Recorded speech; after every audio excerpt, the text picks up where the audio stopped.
Hello dear students, myself Ramesh Maurya and you are watching my YouTube channel Era Physics Online. Students, today we will discuss effect of electric field on a dipole. Okay, आज जो हमारा lecture है उसमें हम लोग mainly ये देखेंगे कि अगर किसी एक डाइपोल को इलेक्ट्रिक फील्ड के अंदर रख दें तो उन पे उसका क्या इफेक्ट आता है, क्या क्या चीज़ें प्रोड्यूस होती हैं, जैसे फोर्स लगता है या टॉर्क आता है, ये दोनों चीज़ें हम लोग डिस्कस करेंगे। ठीक है, तो आइए देखते हैं। हम लोग यहाँ पढ़ने वाले हैं कि effect of electric field on a dipole. तो इसको हम लोग लिख सकते हैं, इसमें देखो मेनली क्या क्या हम लोग पढ़ेंगे। Effect of electric field on a dipole. ठीक है, वैसे ध्यान रखना यहाँ पे यूनिफॉर्म इलेक्ट्रिक फील्ड ले रहे हैं। ठीक है, पहले इसको दो कैटेगरी में डिवाइड कर लेंगे। पहला है यूनिफॉर्म, ठीक है, यूनिफॉर्म इलेक्ट्रिक फील्ड। एक नॉन यूनिफॉर्म भी बताएंगे, आपको समझाएंगे, बट अभी जो हम लोग पढ़ने वाले हैं वो यूनिफॉर्म इलेक्ट्रिक फील्ड के बारे में पढ़ेंगे। ठीक है, तो यूनिफॉर्म इलेक्ट्रिक फील्ड का मतलब क्या हुआ, जिसका मैग्नीट्यूड और डायरेक्शन दोनों कांस्टेंट होते हैं और इनको जब आप ड्रॉ करोगे तो इक्विडिस्टेंट और पैरेलल लाइंस जो होती हैं वो यूनिफॉर्म इलेक्ट्रिक फील्ड को रिप्रेजेंट करती हैं। ठीक है, अब इस मान लीजिए इस इलेक्ट्रिक फील्ड की वैल्यू E है और इसमें हमने एक डाइपोल रख दिया और उस डाइपोल को थोड़ा एंगल पे रखेंगे अभी। ठीक है, बाद में आपको अदर भी चीज़ों को समझाएंगे, पहले किसी एक जनरल एंगल पे रखते हैं। ठीक है, अब ये एंगल जो है डाइपोल मोमेंट से, क्योंकि डाइपोल मोमेंट आप जानते हो कि प्लस क्यू चार्ज और ये माइनस क्यू चार्ज है, तो माइनस से प्लस की तरफ होता है, ये डाइपोल मोमेंट की डायरेक्शन है। ठीक है, P, और ये एंगल बना रहा है इलेक्ट्रिक फील्ड से कितना, थीटा।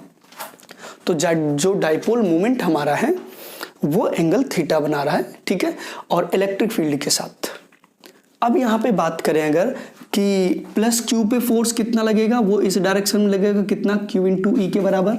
माइनस क्यू पे फोर्स इधर लगेगा कितना, Q इंटू ई के बराबर। ध्यान रखना फोर्स जो है वेक्टर क्वांटिटी है, तो सिर्फ चार्जेस के मैग्नीट्यूड कंसीडर करते हैं, जो ये साइन होता है इसको हम कंसीडर नहीं करते।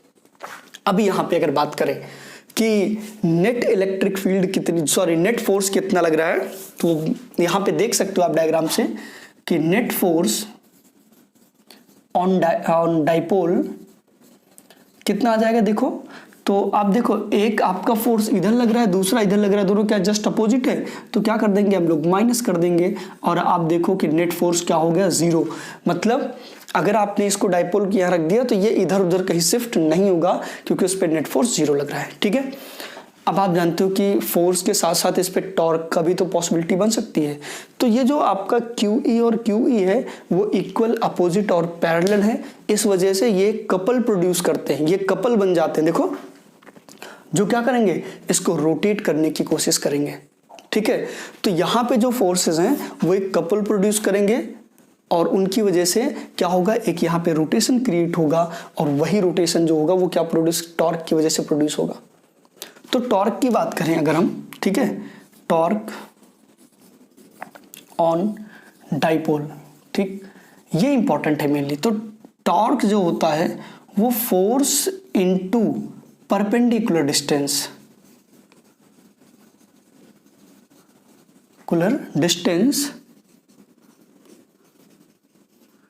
Between forces. ठीक है, इन दोनों बीच के फोर्सेस का परपेंडिकुलर डिस्टेंस, एक्चुअल में कपल निकाला जाता है बट यहाँ पे डायरेक्टली हम कपल टॉर्क जो है कपल का निकाल ले रहे हैं। ठीक है, तो यहाँ से टाउ इक्वल टू कितना आ जाएगा, फोर्स कितना है, Q इंटू ई के बराबर। अब ये परपेंडिकुलर डिस्टेंस कितना है, आपको पता है कि जब एक डाइपोल हम लोग बनाते हैं तो उसमें ये लेंथ पूरी कितनी लेते हैं, 2L, और अगर ये थीटा है तो देखो परपेंडिकुलर दोनों फोर्सेस के बीच की जो होगी डिस्टेंस वो यही तो होगी, दिस वन। इस फोर्स को हमने ऐसे एक्सटेंड कर लिया और यहाँ से परपेंडिकुलर ड्रॉ कर दिया। अगर ये 2L है और ये एंगल कितना आपका थीटा, तो कितना आ जाएगा, 2L साइन थीटा हो जाएगा।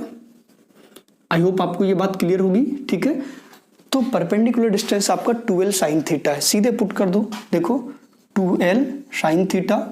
ओके, तो यहाँ से tau equal to 2QL into E into sine theta and now 2QL become P, dipole moment. तो tau is equal to P into E into sine theta.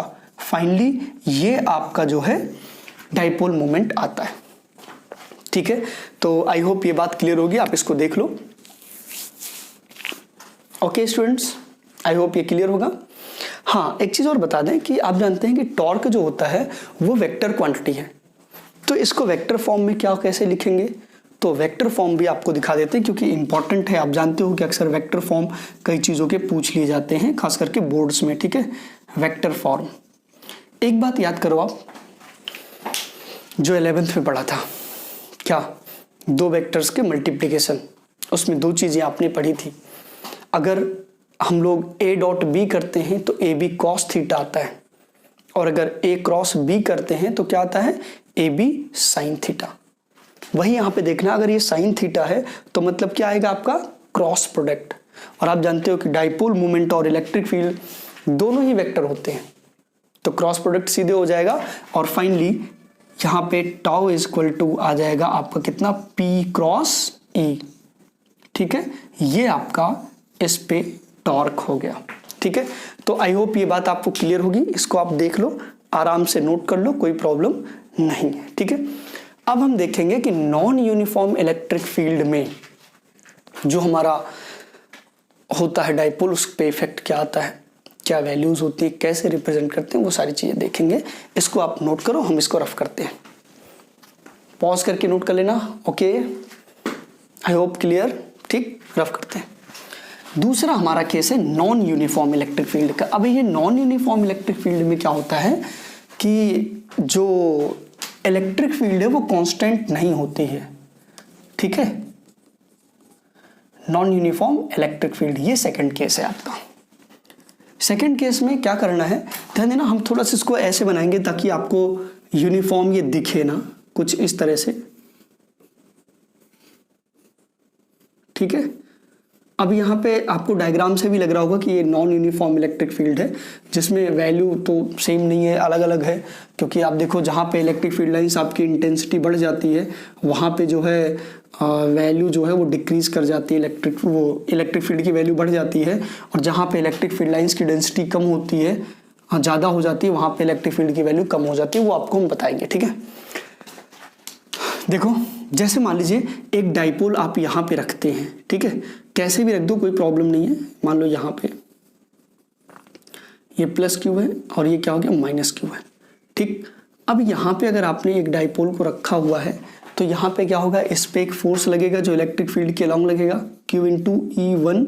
अब E1 क्यों माना यहाँ पे, क्योंकि ध्यान देना, आप जैसे इधर उधर जा रहे हैं इलेक्ट्रिक फील्ड की वैल्यू क्या रही, बढ़ती जा रही है, इंक्रीज हो रही है, कॉन्स्टेंट नहीं है, बढ़ घट रही ना। क्योंकि यहाँ पे इलेक्ट्रिक फील्ड इंटेंसिटी जो वैल्यू है फील्ड लाइंस की, वो इंटेंसिटी ज़्यादा है, पास है, तो यहाँ पे E1 ज़्यादा होगा, और जहाँ दूर दूर है वहाँ पे E1 कम होगा। और इस पे जो फोर्स लगेगा वो Q इंटू क्या मान लो, E2 मान लो। यहाँ पे आपको पता है कि E2 जो है ये आपका क्या है, छोटा है, और E1 क्या है, बड़ा है। अब यहाँ पे अगर हम नेट फोर्स की बात करें, नेट फोर्स ऑन डाइपोल, तो अब ये जीरो नहीं होगा, ये बात ध्यान रखना। नेट फोर्स की बात करें तो F net is equal to कितना आ जाएगा, QE1 माइनस QE2 आ जाएगा, और finally Q times of E1 minus E2, ये आपका नेट फोर्स बचा रहेगा। टॉर्क की बात करेंगे तो टॉर्क इज इक्वल टू क्या होता है आपका, फोर्स इनटू परपेंडिकुलर डिस्टेंस। अब यहाँ पे जो टॉर्क है वो भी नॉन जीरो होगा, बट इसकी डायरेक्ट वैल्यू हम लोग नहीं निकालेंगे। क्यों, क्योंकि यहाँ पे दोनों फोर्सेस अलग अलग हैं। अब इसमें क्या करना पड़ेगा कि इसके सेंटर मास के अबाउट इसका अलग से निकालो, इसका अलग से निकालो, टॉर्क फिर ऐड कर दो, तो वो पूरा अलग से तरीका होगा। बट यहाँ पे जो ज़्यादातर पूछा जाता है वो यही पूछते हैं कि नॉन यूनिफॉर्म में जो फोर्स है वो क्या होगा और जो टॉर्क है वो कितना होगा। ठीक है, निकालने का तरीका उसका भी है कि इसके सेंटर ऑफ मास के अबाउट इसका और इसका अलग अलग से निकाल के ऐड कर लो, वो नेट टॉर्क आ जाएगा। लेकिन अभी हम लोग सिर्फ ये जानेंगे कि क्या जीरो क्या नहीं है। तो यहाँ टॉर्क भी जीरो नहीं होता, ठीक है, और फोर्स भी जीरो नहीं हो रहा है। जबकि आपने देखा था यूनिफॉर्म वाले में जो नेट फोर्स था वो जीरो हो गया था। ठीक है, तो यूनिफॉर्म और नॉन यूनिफॉर्म में आपको चीजें क्लियर। अब थोड़ा सा यूनिफॉर्म वाले में जो हमने फॉर्मूला पढ़ा है उसमें कुछ कंडीशंस है जो काफी इंपॉर्टेंट है और समझने वाली हैं, तो उनकी बात हम लोग कर लेते हैं। ठीक है, देखो रफ कर दे, आई होप ये बात क्लियर। अब इसके बाद हम लोग यूनिफॉर्म वाले में ही पढ़ेंगे कि कौन कौन से केसेस किस टाइप से पूछ लेते हैं कभी कभी।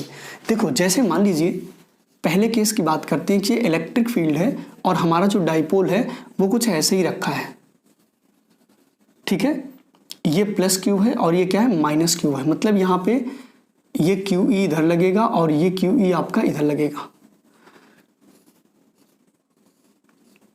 ये पी है, ठीक है। ये यूनिफॉर्म वाली का केस बता रहे हैं, केस 1, ठीक।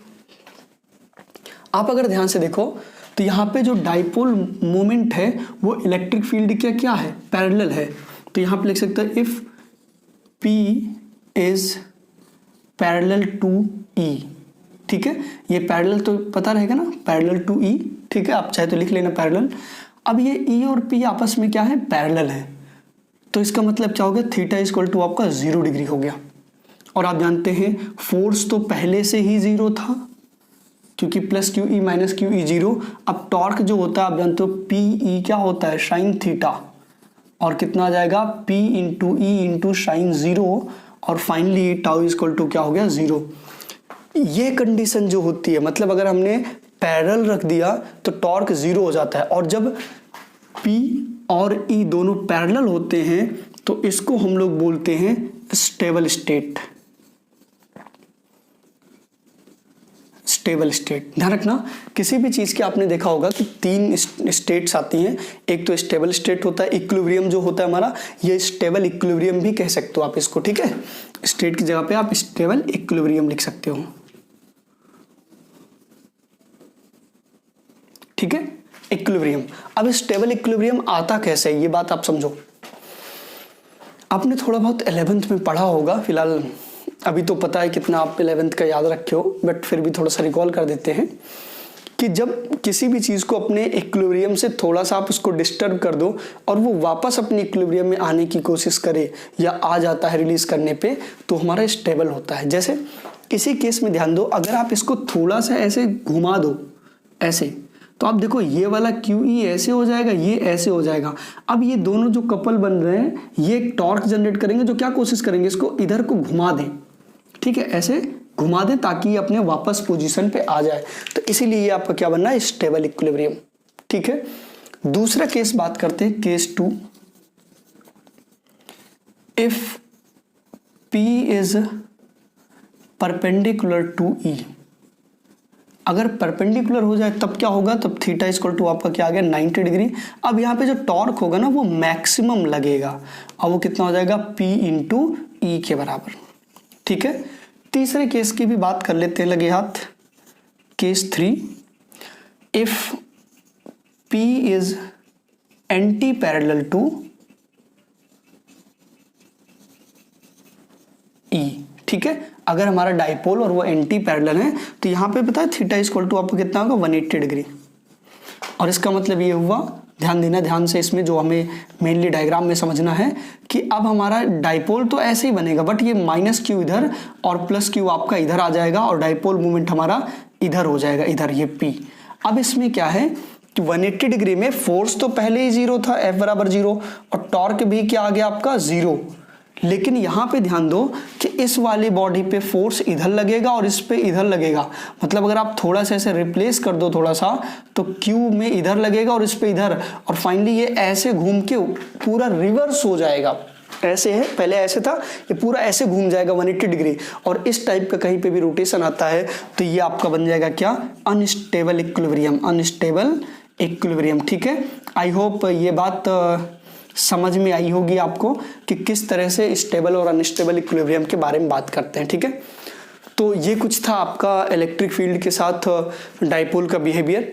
इस पे न्यूमेरिकल्स बहुत अच्छे आते हैं, मैं आपको एक छोटा सा दिखाता हूँ एग्जांपल, कभी कभी वो पूछ लिया जाता है, इवन एनसीईआरटी में दिया गया है, बट ज़्यादातर जगहों पे उसका प्रूफ, बट उसके जो प्रूफ है वो आपके बोर्ड सिलेबस में नहीं है, लेकिन फिर भी एनसीईआरटी में दिया गया है, तो उसको आप देख लो कैसे। थोड़ा सा आपको हम बताते हैं किस तरह से इस टाइप के क्वेश्चंस करते हैं, ठीक है। इसको रफ कर रहे हैं, आप नोट कर लीजिएगा पॉज करके पीछे, ठीक है। तो देखो ध्यान देना, इसमें एक्चुअल में होता क्या है, आप एक चीज़ समझो। जैसे मान लीजिए एक आपका ये इलेक्ट्रिक फील्ड दिया गया है, ठीक है, और इसमें आप जो है किसी एक डाइपोल को ऐसे रखा हुआ है, और इसको थोड़ा सा अपनी पोजीशन से अगर आप डिस्प्लेस कर दो, जैसे इस तरह से, क्या आप उसको पहले ऐसे ही रख दो हॉरिजॉन्टल, ठीक है। अब ये हॉरिजॉन्टल रखा हुआ है तो आप जानते हो फोर्स ऐसे लग जाएगा इसके पैरेलल ऐसे, इसको थोड़ा सा ऐसे डिस्प्लेस कर दो और डिस्प्लेस करने के बाद आप छोड़ दो, तो क्या होगा, यहां से ऐसे छोड़ोगे ये वापस यहां आएगा, तो ऐसे नहीं कि यहां रुक जाएगा क्योंकि उसका मोमेंटम, उसकी काइनेटिक एनर्जी बन चुकी होगी। अब वो कहां जाएगा, नीचे ऐसे, और फिर नीचे जब ऐसे जाएगा इस तरह से, तो फिर से क्या होगा, फोर्स इधर और इधर लगना स्टार्ट हो जाएगा, जिससे फिर वापस कहां जाएगा, ऊपर। तो आप देखो ये जो हमारा डाइपोल है वो ऐसे और ऐसे क्या करने लगेगा, ऑसिलेशन करने लगेगा। और आपसे इसमें पता है क्या पूछा जाएगा कि इस ऑसिलेशन का टाइम पीरियड क्या है। बहुत बेसिक क्वेश्चन है, बहुत अच्छा है, आपको समझने लायक है, ठीक है। तो आप समझ रहे हो ना।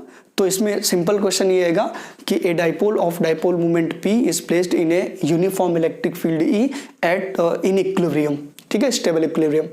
When the dipole is displaced by very small angle and release, then find the time period of the dipole, ठीक है। तो टाइम पीरियड हमें इसका फाइंड करना है, कितना होगा।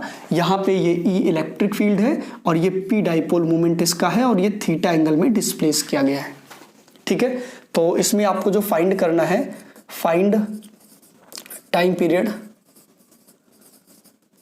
ऑफ डाइपोल, ठीक है। अब टाइम पीरियड ऑफ डाइपोल जब फाइंड करोगे, ध्यान देना, सबसे पहले टॉर्क पे जाते हैं क्योंकि इसको घुमाने वाला जो पूरा काम है कौन करता है, टॉर्क करता है।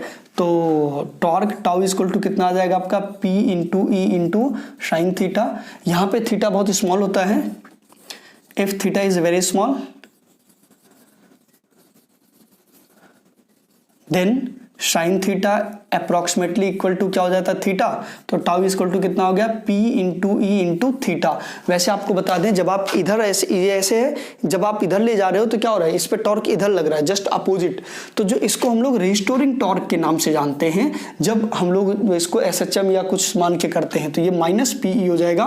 क्यों, क्योंकि हम इधर डिस्प्लेस कर रहे हैं और टॉर्क इधर लग रहा है, ठीक है, इसलिए जो है ये माइनस PE थीटा हो जाएगा, ठीक।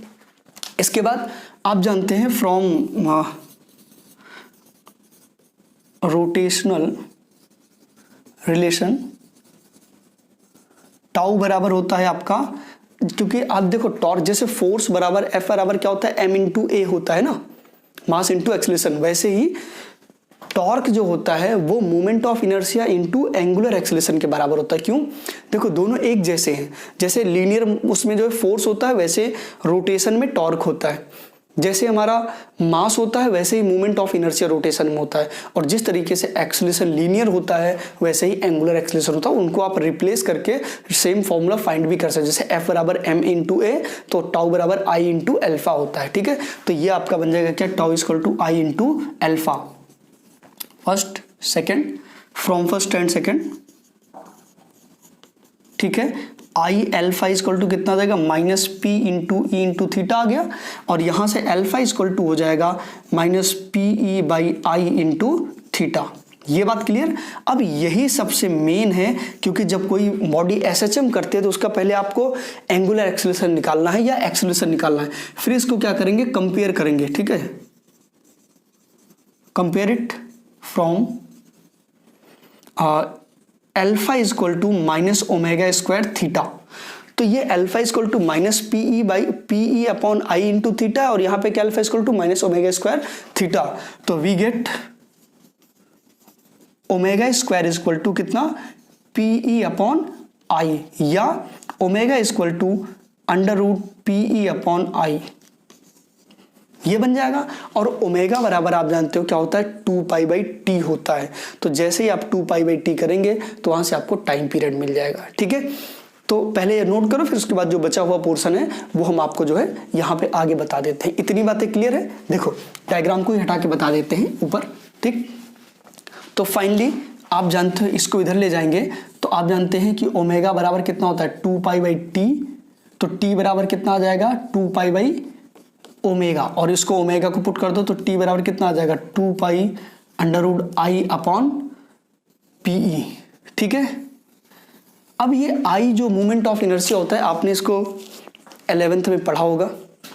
फिर वही बात आती है कि 11th में कितना चीज़ें पढ़ी हैं, तो मोमेंट ऑफ इनर्शिया आपको याद रखना पड़ेगा थोड़ा। जैसे अगर ये रॉड टाइप में है तो ml²/12 होता है। अगर ये दोनों मासेस हैं केवल तो इसका ma² वैसे होता है mr², तो r की जगह पे l/2 और l/2 करके दोनों को ऐड कर लेना। जैसे दोनों पार्टिकल्स के मास दिए हों, ये डाइपोल है जैसे, तो डाइपोल चला गया, अभी तो गायब हो गया, डाइपोल का मास दिया हो तो उस टाइम पे आप जो है कर सकते हैं। जैसे मान लो ये आपका है, ऐसे आपको बोले कि ये एक चार्ज है जिसका मास m/q है, इसका भी मास m और q है, और ये कितना है 2l है, तो इसमें जो I होगा ना वो सेंटर के अबाउट इसका कितना हो जाएगा ml² प्लस ml² बराबर कितना हो जाएगा ml², 2ml², ठीक है। अगर ये रॉड नहीं है, केवल मासे से दोनों पार्टिकल हैं, अगर ये बोलते हैं कि एक रॉड है उसके दोनों कॉर्नर पे दोनों चार्जेस आ गए और टोटल रॉड का मास m है, तो ml²/12 भी रख सकते हो। फिलहाल I की वैल्यू सिचुएशन के अकॉर्डिंग वेरी करती रहेगी, बट टाइम पीरियड आपका ये है, ठीक है। तो ये एक अच्छा क्वेश्चन है जिसको आप कर सकते हैं। इसमें और भी क्वेश्चंस है जो हम बाद के लेक्चर्स में डिस्कस करेंगे। आज इतना ही, थैंक यू।